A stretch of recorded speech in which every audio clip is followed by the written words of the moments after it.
My name is Emilia, and this is week 6 of my open case study where we are treating stretch marks. And today we're going to talk about some of the different active ingredients that I'm using in my case study to help deliver results. So we're going to start first with exfoliation.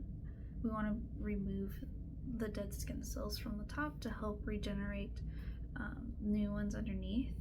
So for that, we are using papaya fruit puree. Along with that, we're also using glycolic acid to help kind of resurface the skin, but that's also going to help promote collagen building. And along with the collagen building, we also want to do some peptides and retinol. We're wanting to limit any further damage to the scars on the back, so we are incorporating green and white tea extracts to help minimize any further damage. And of course, we are using hyaluronic acid, coconut, and turmeric extracts to help rehydrate the skin once we're finished. So those are just a few of the active ingredients that I'm using in my back facials to help minimize the appearance of stretch marks. Thank you for watching.